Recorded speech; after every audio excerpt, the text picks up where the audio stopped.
Today, Conversations with Anglicans is in Barbados, where I had the distinct pleasure of chatting with the Most Reverend Dr. John Holder, retired archbishop in the province of the West Indies.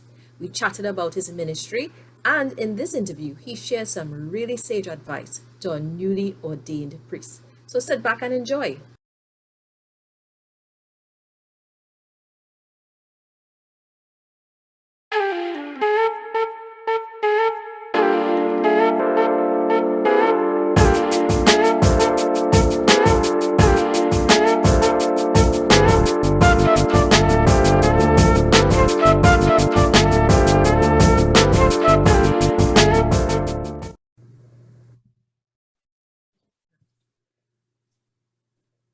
Good morning, Bishop John, and welcome to Conversations with Anglicans.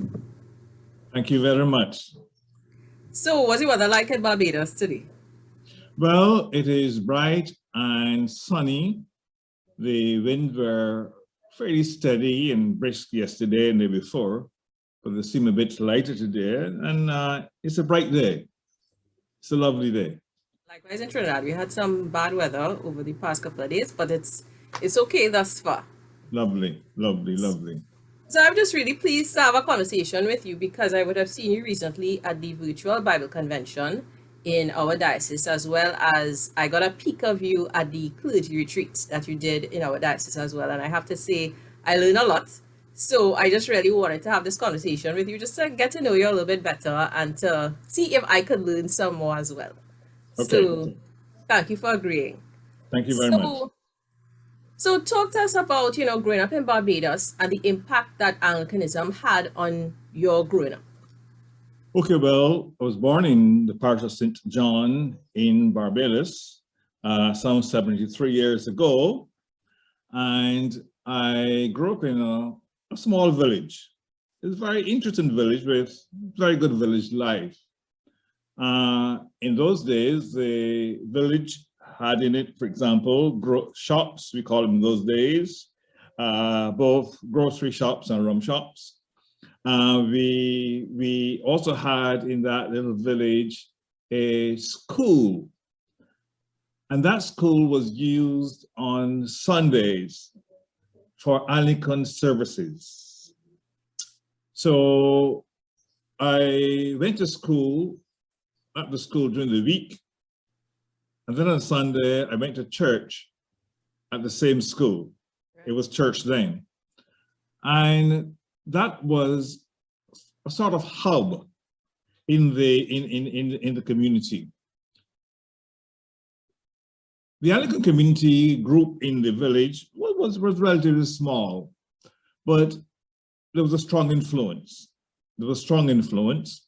If the priest came, for example, to visit, walk through the village, he was respected and he was priest of everybody. Right. And at one time, the services and the ministry in the village, these were done by the priests of Codgerton College. So we interacted with the students at Codgerton College. I'm similar to the 60s now. And that was also a good influence, the students to visit in the village. And there was a very good, strong Anglican influence. There was another church there, Pentecostal church. In those days, we call it the Pilgrim Holiness. Now it's the Wesleyan Holiness. And that too had a bit of influence. But one of the things about it is, it was fluid. The village was fluid in terms of religion. For example, I will go to church on Sunday morning at the Anglican church. Then I will go to Sunday school at 10 o'clock or so at the Pilgrim Holiness Church. And then we'll go back in the evening, 3 o'clock to the Anglican Sunday School. Now, you see why I ended up where I ended up with all this Sunday. But you had to go. So that was the kind of ecumenical relationship we had going in the village. There were no barriers in terms of religion. For example, the Pentecostal group would have a revival every year. And whether Anglican or not, you went to the services. Some Anglicans even got saved at the church. but I came back to the Anglican Church, you see. So it was this fluid and move and movement, I would say, in terms of the religion in the village. But the Anglican Church, the Anglican community there, though small, it was influential. It was influential. In those days, you know, if you were a teacher or you're one of those positions in civil service, you're obviously being Anglican. So it was fairly influential. Now, the village was a bit rustic, but there was a lot of space, lots and lots of space. So you never feel bogged down or in prison or can't go anywhere. And houses were fairly spaced out. And there was a wooded area in part of the village, but it was a good life. We played cricket a lot, and we argue a lot. We pitched marbles a lot. All the things that boys would do. The girls would play rungies and all those kind of things. So it was good growing up in that village. Of course, the children had to be very circumspect to the adults, right? Whether your parents were friends of these adults, you had to be very circumspect. And there was a kind of system where the elders kept an eye on you. So you would behave a bit badly this morning sometime, and by 3 o'clock, your parents would know. Because there was no WhatsApp in those days, but the message got around. But that was as good as a WhatsApp, you know, Bishop. That was just as good. Very good, very good. So that was the kind of village. It had its issues. People everywhere in every community. There was friction, there was tension, there was quarrels, but there was always a bonding in the community. And it was a good place to grow up, You were connected to nature naturally. There were loads and loads of fresh fruits and vegetables. You never went hungry in any one day. It was good growing up there. You know, you spoke about, you know, having to go to church so many times on a Sunday. And when did that stop? Because, I mean, you know, now you go to church once, you know, on a Sunday in the morning, and then that's it. When did that kind of whole day church stop, if you can remember? Yeah, I think what happened is the whole dynamics of life changed.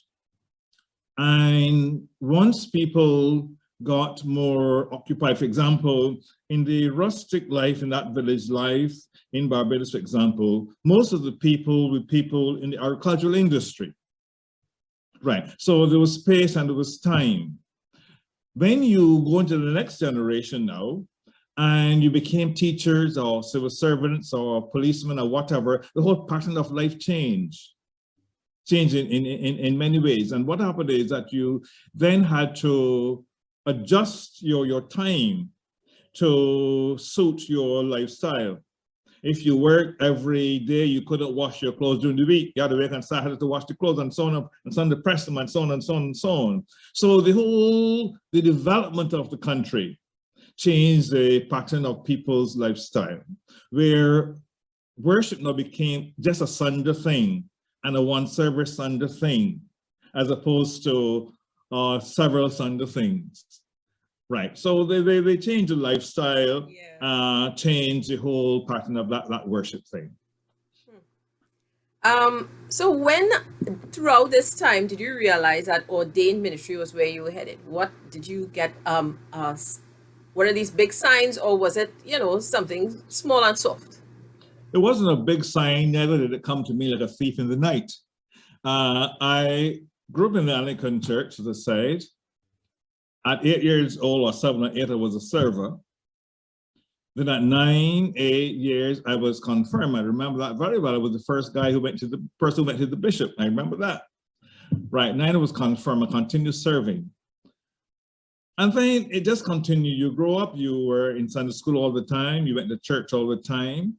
You became a teenager. You joined the AYPA.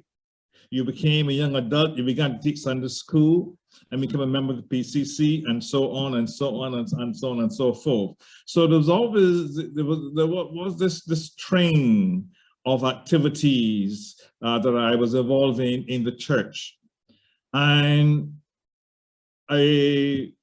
after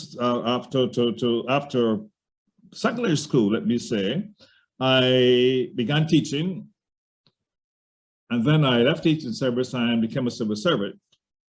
But all along, it was there, the connection to the church. And then I think it was just after I left teaching, between the teaching and the civil service employment thing, I felt I wanted to be a priest. And I remember having this conversation with my rector around, but it must be 20-ish, 21-ish. And I mentioned to him that I want to be a priest. And he responded.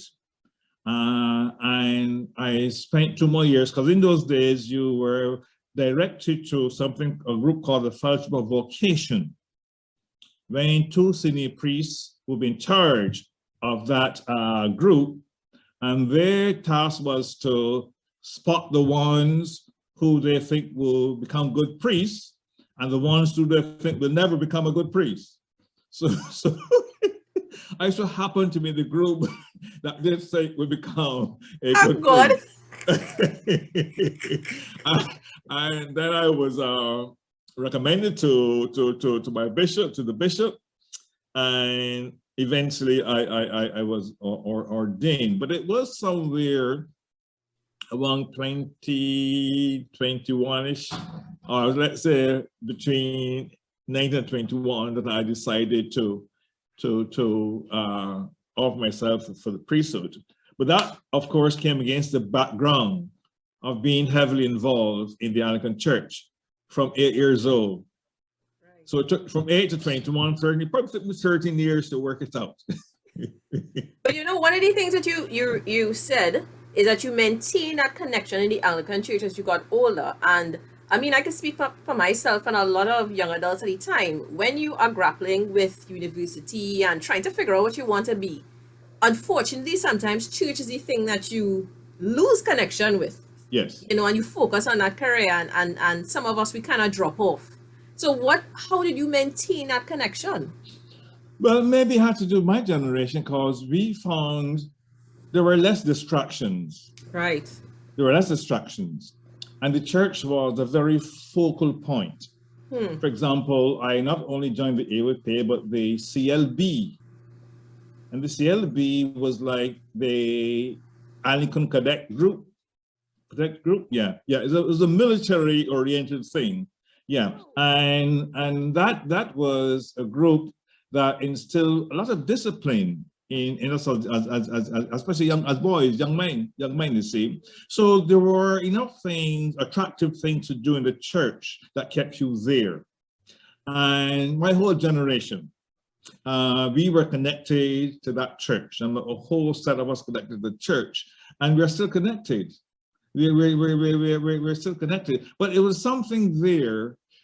Maybe it offered us a sense of meaning of life, and when you were wrestling in your teenage years and whatever, you still held on, and you still kept going. You became an adult, you got married, you still kept going, because there was something there in the whole ministry of the church that, of course, held on to you, and in many ways never let you go. Right. That sounds like it really held you connected to the church. Did you become a lay minister perchance, or it was just you went straight into being ordained as a deacon? Pardon me, I didn't hear that. Were you a lay minister first? Did you? Yes, I was. Not very long. What I would do will help. I started help with the Sunday school, and I would read a lesson every now and again in the church. I remember one year, I was 19 or 20.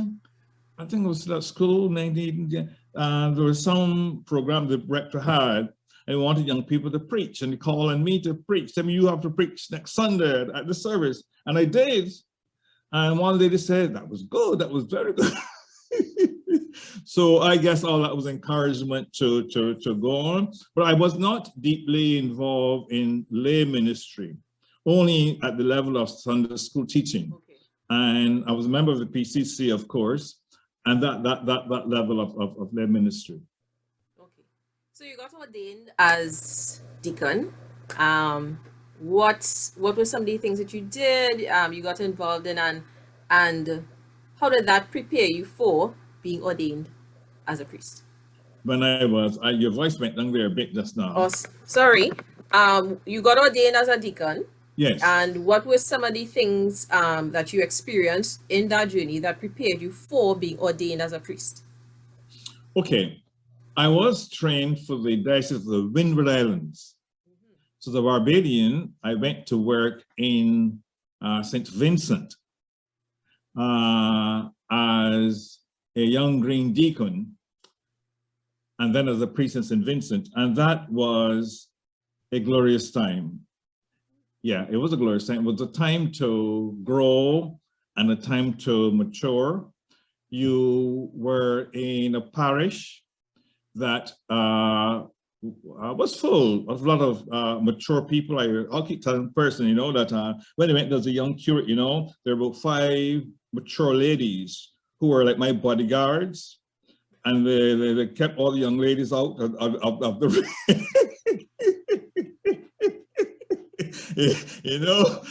they set up this bodyguard group, yes, Reverend John, right, make sure that I was always, but that was good.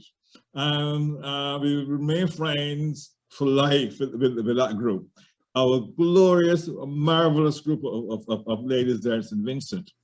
But it was a good ministry. It was different from here in Barbados. There were far fewer priests, and at one time I remember that this time I was a deacon for 1 year, then I was ordained a priest. We would have to look after Curate Cathedral, look after half of the diocese. So I will be up early in the morning, Sunday morning. My first service would be at 7 o'clock. Then I would go on to have another one, they say at 8:30, and then I go on to have a third one at 11 o'clock. And this is about 27-30 miles from the town where I live, Kingstown. When I got back, you were so tired sometimes, you couldn't eat lunch until 6 o'clock. So that was good because it actually exposed me to real ministry. I was on my own quite a lot, and I had to learn being on my own, but there was always, as I said already, a solid group of lay persons. I remember when I went to those 3 services on a Sunday, when I got to the third one, 11 o'clock, a dear old lady will always have there for me a glass of coconut water. And that was incentive to go to the church. So that was lovely. I was involved a lot with the young people. I'd been young myself, and that was another good area of ministry. Helping young people to actually grow up and to mature and to understand their faith. That was also very good. So the first year as deacon was good. And then the second year as a priest, very, very, very, very good, very good. But one of the challenges, and most exciting one, of course, I was given an old Volkswagen to drive. And if you know St. Vincent, is extremely hilly. And those days, the roads are very narrow. Right. So you'll be going up this hill, and down comes this banana truck full of bananas at a very fast pace. And you have to, try to make sure it doesn't knock you off. Wow. It was part of the exciting ministry in St. Vincent, and it was exciting. All right. Well, I want you to think back to when you got ordained. I think back to, being a priest, a new priest, right? And we just ordained 5 priests in our diocese, 2 women, 3 men. Mm-hmm. What would you say to these newly ordained priests? They got ordained on the 30th of November. So, freshly, freshly ordained, what would you say to them? What words of advice would you give to them? What would Yeah. you have wanted someone to tell you when you got ordained? Yeah. As priest? Well, I will tell them, for example, that I always tell my students teaching Codgerton that 99% of ministry has to do with the way you relate to your people. It's not purely PR, but a part of it. If you relate to your people in a strong, pastoral, caring, loving way, that is more than half of your ministry. If that relationship isn't of the type that is loving and caring, then whatever else you want to do, it's not going to work. Yeah, because the ministry is more than mechanical. Right. It's less more going knock on the door, visiting, or doing the Eucharist, or keeping a service. It's more than that. The basic of ministry is the way you relate to your people. That's 99.99999%. And if that bit is not there, then the other pieces will not connect. Will not connect. So that's the advice I give to all the people I teach at college, to young people.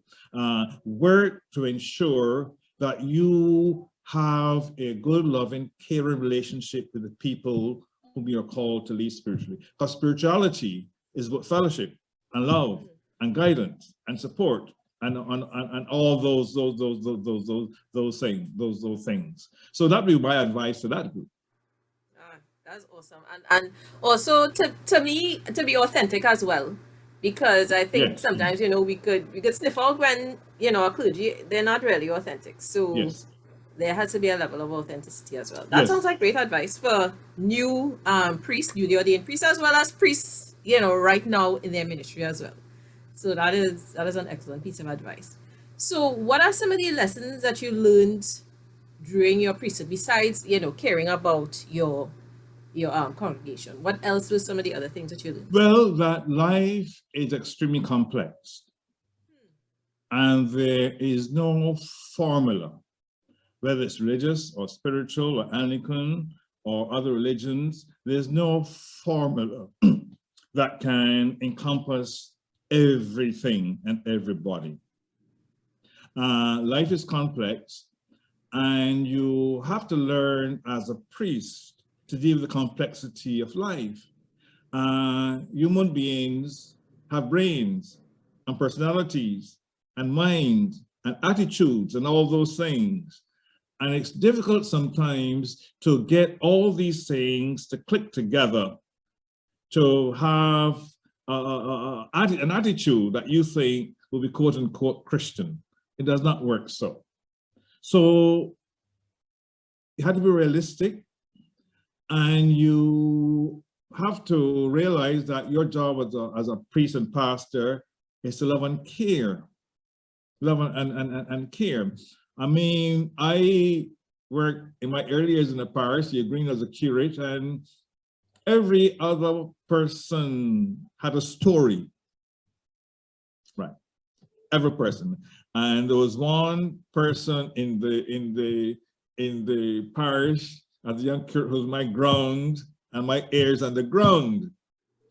And she knows the story of every life in the parish, every story. So she will keep me up to date. But it didn't turn me off, because I saw a group of persons like myself, frail, mortal, and human, struggling with the faith, struggling with all these high ideals, and trying every day, every Sunday at the Mass, to deal with themselves and hold these ragged pieces together. So for me, ministry, especially my first 2 years, brought me into another realm of reality. That to be Christian doesn't mean you're not going to be struggling with all the issues for the rest of your life. Yep. I always keep telling people, that St. Mark's Gospel, for example, has Jesus dying, asking the question where God is. And that is the way life is sometimes for a lot of religious people. So once you realize you're dealing with frail mortal and human beings like yourself, that is the first step and keeps you humble. Yeah, I can imagine. You know, I like the fact that, you know, I like the fact that you're able to say that people are complicated beings, you know, Yes. and you can't, you know, for some of us, you know, we think that people should make a particular decision because it's a decision you would make if you were in that position. But I mean, everybody's circumstances are so different, and Different. you know, we just really have to, you know, as you say, have that ministry full of love and care. So that's a great reminder, Bishop John. Thank you very much for that. I remember, you know, we had in the province for a long time, well, in the Anglican community for a long time, where the Mothers Union group, the women's group, insisted that all the women should be married. They changed that. Because in the world, not all people want to get married. But some people who don't want to get married want to have children, and so on and so on and so forth and so forth. And we you know, I always say that that famous parable with the wheat and the tares, a classic analysis of human reality, where the guys want to rush them and pull them all out. You say, no, there's no problem. Let them both grow to harvest. Let them grow together. There's no problem. They can grow together. Let them grow together. And I think ministry is about sometimes allowing these things to grow grow together. So, for example, the Mothers Union, get back to Mothers Union worldwide, decide no, women who with children can be mothers. So it was shifted from married women to mothers. Because in this part of the world, the Caribbean and Barbados, for example, 95% of our mothers are probably not married, if not 100%. Well, not 100, but a lot. A lot. You see? So that is the reality. That's the reality which we have to minister. And like the Lord in the parable of the wheat and the tares, sometimes you have to wait harvest time. And you can't decide when it's harvest time. Only God decides that. Wow. You know, this question came up because you were talking about, when you were talking about your ministry, right? You were talking about how, you know, you had these 5 women, you know, kind of like we your bodyguards, and then, you know, this woman used to have, you know, something for you. But in a recent discussion that we were having, it seems that sometimes female members of clergy don't get that kind of treatment, where they're not looked after as much as male members of clergy, you know. And I had a difficulty with that. And you know, the saying was, she's a woman, so she should be able to take care of herself, right? She doesn't need that kind of care.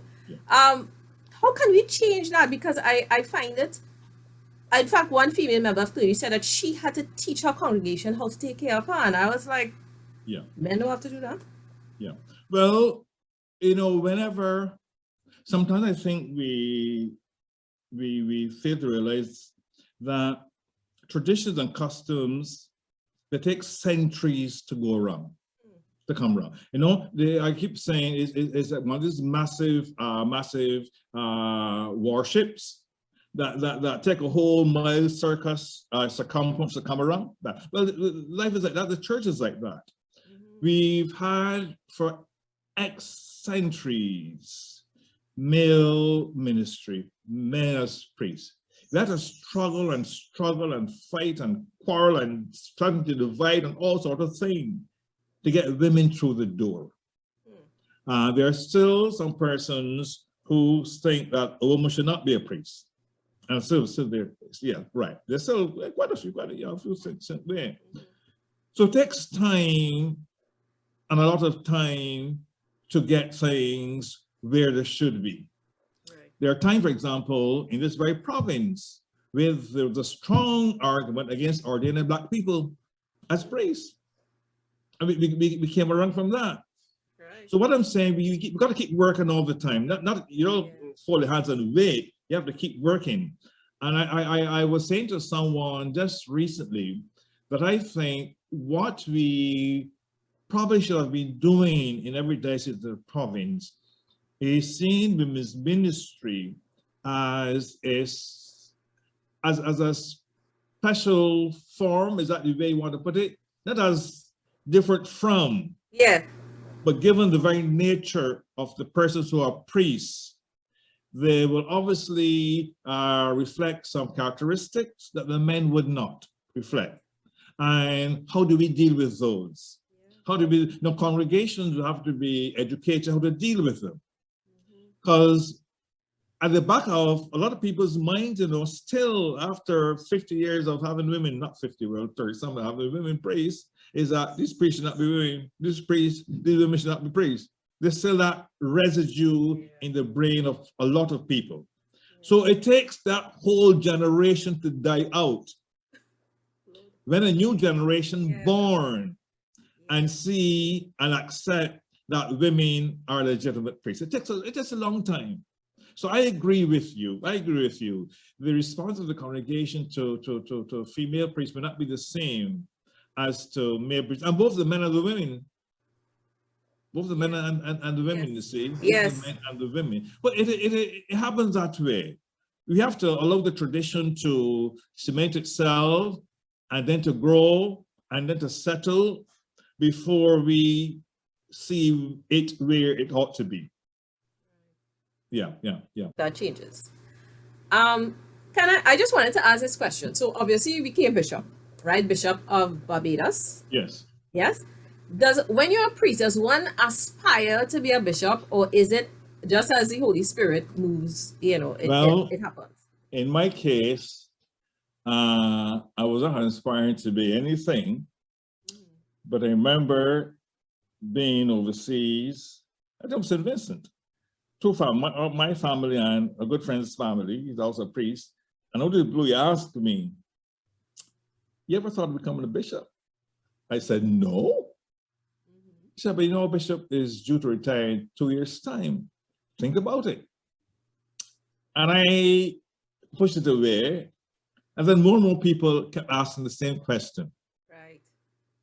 So it came, bishop retired, everybody asking what is called, why don't you? So I assumed that God was speaking through them as opposed to through me. Right. And I offered myself, and that was it. So what was that experience like versus being a priest and a deacon? What was being a bishop like? I was at that point 20 years at Carterton College teaching. Right. So when I made the shift, but at least I knew I had taught at that time about maybe half the clergy in the diocese.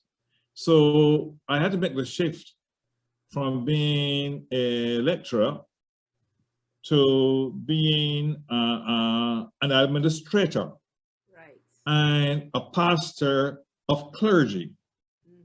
Now, that was a big shift. You see. The pastoring of the clergy, of course, every bishop would tell you, is a challenge, because you have to develop your techniques of pastoring that would differ from those of a parish priest. right. And a bishop is not a glorified parish priest. It's not like you can't use the same techniques you use in dealing with the dear souls in the parish, you last left, and apply it now to the clergy. It wouldn't work. And I, before I became bishop, was in charge of a parish for almost 5 years, which was quite good. So then you could become bishop, and you have to begin working out your pastoral ministry to your clergy. And sometimes, no matter what anyone tells you, it's like learning on the job.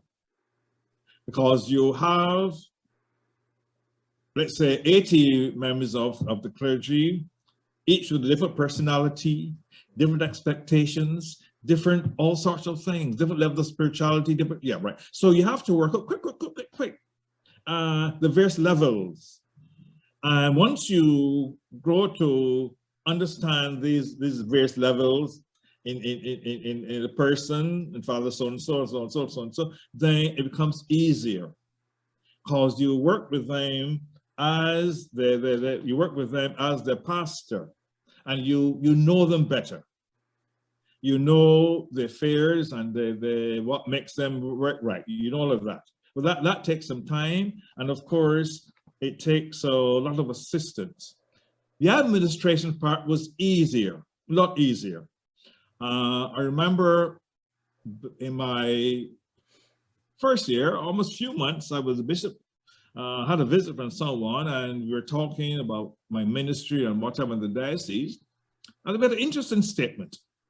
They said that there was no other national organization in Barbados that could have lost bishop, a deacon, an archdeacon, and a dean the same time, the same year, and continue as if nothing had happened.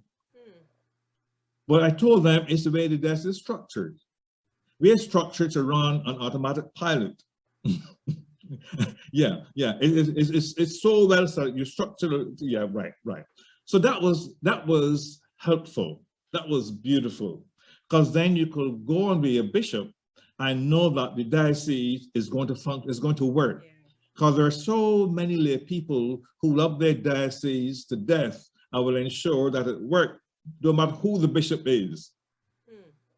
The bishop support the bishop. If they like the bishop, it will help. But no matter who the bishop is, their diocese is going to work. It's not going to die. And we had some very well qualified persons, their persons in key positions in the diocese. For example, my chair of finance was the central bank governor. That kind of level. And my chancellor then was the DPP, and so on and so forth. So you have these highly powered persons in key positions, and it worked. It worked. What I then had to concentrate on is the personality things. Yeah. Most of the time we spent on the personality things that listen to people, hear the anger, hear the fear, hear what's happening down there. Very often that there'll be a tiff between the person and the priest, and some person you have right. And it's personality all the time. So once you get your diocese working smoothly as it worked, then the little nitty-gritty personality thing, whether it's clergy or laity, you have to pay your attention to. And then again, of course, as Bishop of Barbados, you were also at a level in the social standing. Yeah, so you had to be aware of that. The bishop is a legal position in our laws. So you had to know that as well, that you operate at a given level in the society, and therefore you were expected to be the person who will bring the religious spiritual dimension to the issues. Right. And once you got all that in place, it worked. You make it sound so simple, Bishop John. You made that sound so simple. But one of the things that you were talking about is you had to manage your personalities, right? What you felt were some of the issues that you had to deal with regards to clergy? What were their needs that you had to cater to? All right, for the clergy, you mean? Yes, for the clergy, yes. Right. Well, you know, the clergy, I think the world over, are not very well paid. And therefore, we had to ensure that they were given the kind of support, or allowed to have the kind of support that will keep them healthy and fit and whatever. So that was an issues we had to deal with. Another issue, of course, is that we deal with human beings. There are very few opportunities for promotion. And that's a real issue. For a long time, the church did not take it seriously because it assumed that once you became bishop, It was a contract to spend the rest of your life in a parish somewhere, for 40 years. But you brought in a whole new generation who saw their contemporaries progressing in the profession. And therefore, we had to look seriously at what this means for ministry. It cannot be ignored. And therefore, one of the issues that we had to be extremely sensitive to is that in this diocese, as another diocese probably, there are not fast track promotions. There are no 25 key positions or senior positions. In Barbados, for example, there's one bishop, one dean, one archdeacon, 4 rule deans, about 8 canons, and that's it. And that's it. So that was a struggle. And I really didn't probably sense it until I became bishop. So you had to manage that.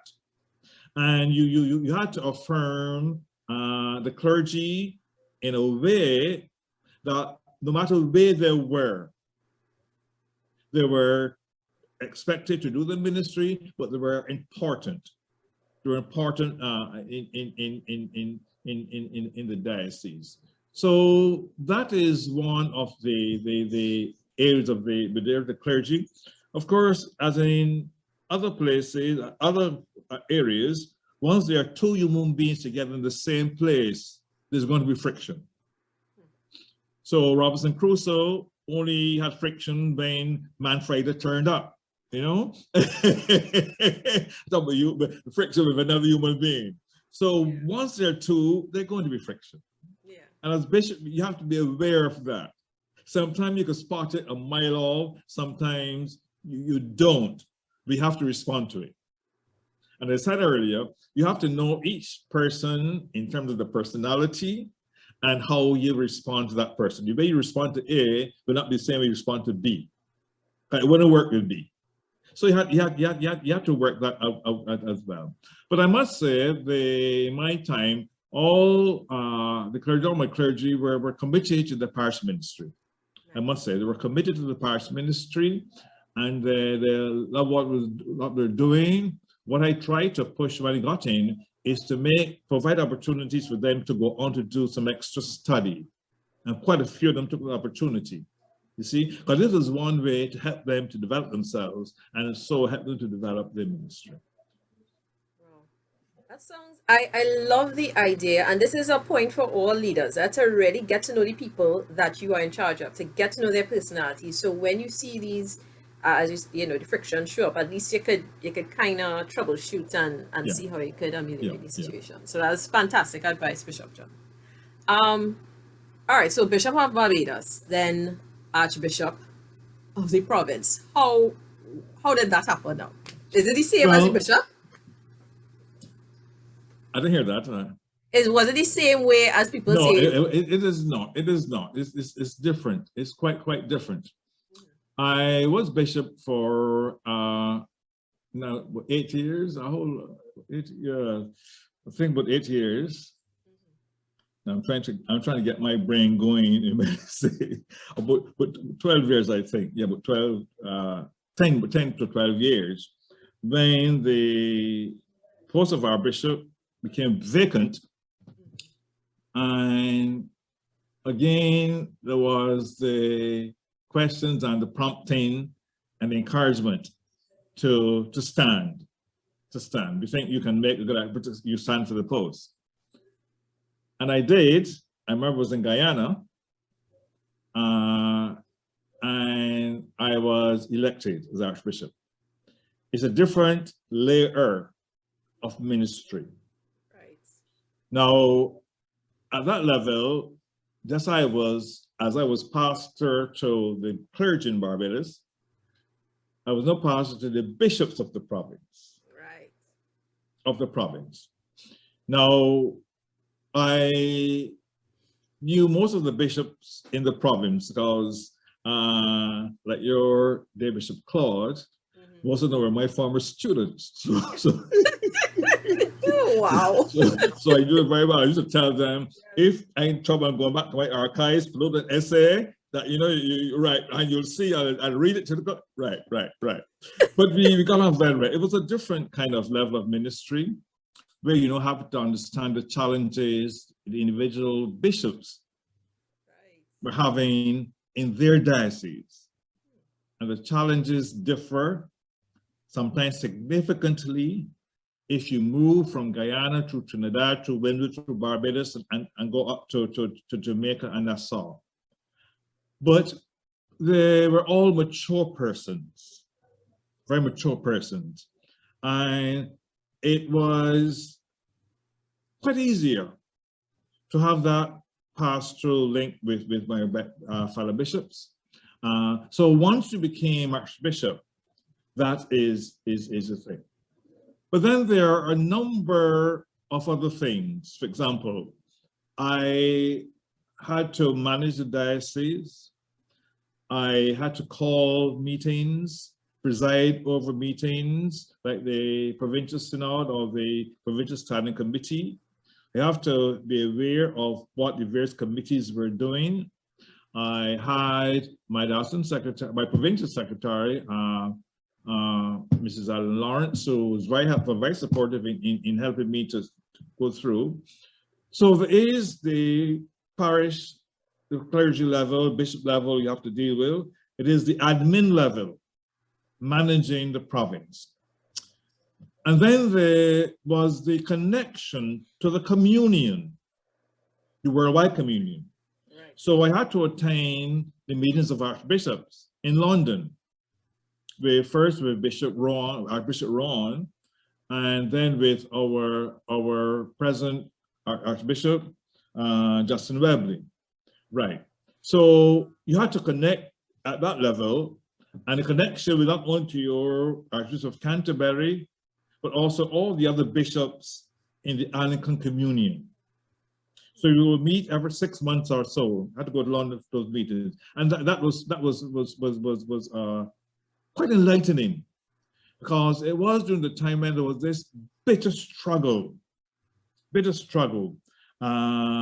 about the ordination of gay people. Right. And the Africans some of the Africans had a very, very, very strong position and were prepared to leave the communion and stop being Anglican and all this kind of talk. So it was difficult. I remember I went to a meeting in Ireland, and quite a few of them were absent. Bishop Ron was then Archbishop, and we had to work through that spiritually and emotionally. Why are our brothers absent from this gathering? Who pushed them out? How do we get them back in? And those were the issues we wrestled. They're painful issues that we had to wrestle with in that meeting. So you're at that level. You also, as Archbishop, would be invited to a number of other meetings around the community. For example, a few years ago, I was invited to a meeting in Rome. It was the 50th anniversary of the Anglican presence in a kind of ambassadorial position to the Vatican. Right. And they selected some archbishops from around the world, and I happened to be one of them. And I went to that one, and went to the Vatican, met the Pope. He gave me a medal. I have somewhere here my study and the photograph downstairs. I saw the Pope, I met the Pope, those kind of right. So that was very, very enlightening as well. But one of the most interesting areas of my ministry of Archbishop had to do with Cuba. There's the Anglican Church in Cuba. And when Cuba became, when the Castro took over Cuba, everything went in terms of that church, because their strong relationship was with the Episcopal Church in the States. And that was cut off. That was cut off. So they couldn't go to the States and so on and so forth. All the money they had there went somewhere, so it was frozen. All sorts of ideas, all sorts of things happened to them. And then the Anglican Communion set up a kind of a group of caterers, a pastoral group that will have general oversight of Cuba. The Archbishop of Canada was the chair of that group. The Episcopal Bishop was also a member, and I was a member. There were 3 of us. And we will meet every now and again, either in Miami or in Cuba. So I've been there 2 or 3 times for meetings in Cuba of that group. A fascinating place, intriguing place if you go there. So that was another dimension of my ministry as Archbishop. Of course, I was called to write an article for a book was published in the 2008 Lambeth Conference. I did the Bible study there, and I contributed to a book that was produced. So all digital things. So once you become Archbishop, therefore you're called almost around the communion to do things here and to do things there. But it was a wonderful time. I enjoyed it. It sounds so. It sounds like you enjoyed it, and you learned a lot, even though you would have been an experienced member of clergy at that point in time. So I'm glad to hear that. But as Archbishop, I'm pretty sure you would have had to make decisions for the province that would have had some sort of positive effect, I hope, on the province. Would you be able to share any such decisions that kind of push Anglicanism forward in a positive way, or the province forward in a positive way? Yeah, well, we try to do that, as to push Anglicanism forward in a positive way. For example, we have a number of committees in the province coming out of our provincial synod, committee on education, and a committee on liturgy, and so on and so forth. And each committee is expected to provide the guidance to the various dioceses in the province on various issues. There's one, for example, on social issues. And every now and again, we will meet, when we meet as a standing committee, we will produce a statement or a document or they define clearly where we stand.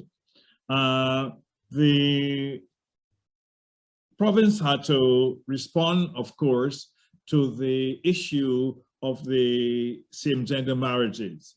And that went on for quite a time, and we had to produce guidance, a statement of guidance for the province. We had to do 2 or 3, because every time we did one, we had to go and upgrade it. Right.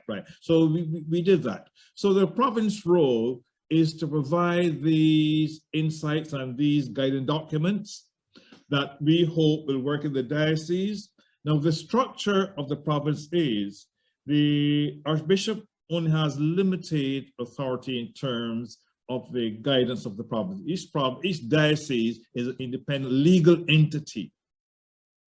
And the oversight that the Archbishop has to do more with pastoral things than legal things.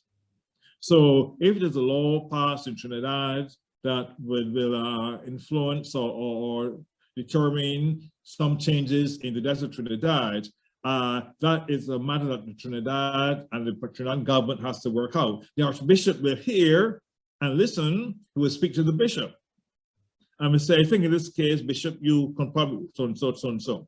So because we have this structure where each diocese consists of a independent, legally, politically entity that will therefore cut across how much authority you have as Archbishop in dealing with a given matter. I could deal with the pastoral things. I could deal with the educational developmental things, but the other matter would not.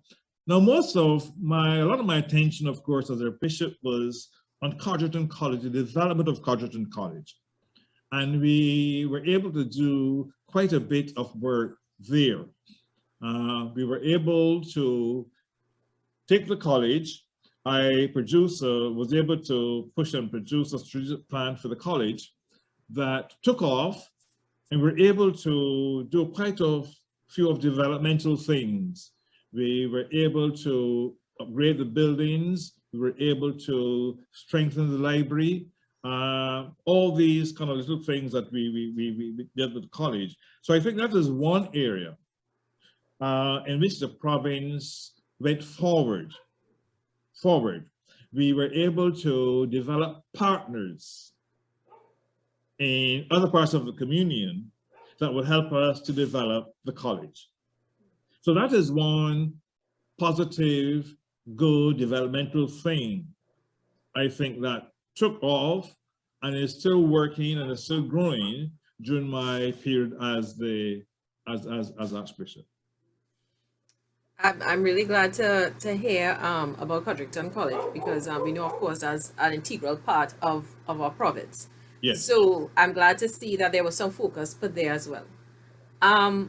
Going back to the whole issue with same-sex marriages, how did you navigate that? Because, you know, that's a contentious issue. And I mean, you would have had to hear, you know, so many, well, I don't want to say so many views, but you would have had to hear some contentious arguments and so forth. How did you navigate that? Well, I remember one of the first things I did when I was bishop was produce a document for my clergy. And it was a document on sexuality in the Bible or the New Testament that will at least give them some support when they have to interact with their congregations. So that was done. At the provincial level, as I said earlier, a series of statements were produced. Now, the inclination of the province, and maybe still is so, that we accept the hard fact in this world that there are people who will have a gay orientation, be homosexual orientation. We accept that. That's a fact. The challenge is, how do we deal with this as pastors? We agree that as priests and bishops and deacons and clergy, we have a pastoral responsibility for all of God's children, whatever is the orientation. So the fact that it is there to the commitment to pastoral care for everybody. Now, the nitty-gritty came when we shift now to marriage. That was the tough bit. And the province has not yet committed itself to their marriage. It is still there, thinking it through and wrestling with it. And I often say, in this age of Instagram and Facebook and WhatsApp, we press a button and the message goes to Australia in a split second. Everything is fast moving. In the early church, it was what they call a heresy in those days, and it took 300 years to start it out. 300 years. Now, we live in our time, we think differently. Anglicanism is one of those strands of Christianity that keep saying that as Anglicans, part of our faith, an area of our faith, is the ability to think things through. It's called reason, thinking things through. So we at the province are at the stage where we are still thinking it through. Now, in many ways, many persons who are married, same-sex marriages, come to our province, come to our diocese, and we don't discriminate against them. But officially,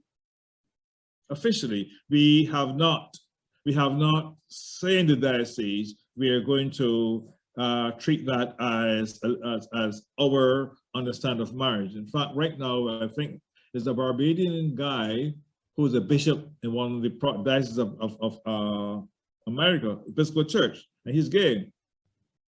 And he's a bishop. So that is where we are as a province. Now, I speak now, but I haven't heard or seen anything document saying we have moved beyond that. But our pastoral approach is the same. We haven't changed the pastoral approach. We accept the reality of homosexuality in the world. We are wrestling with the other reality that starts to come in, another reality, the gay marriages.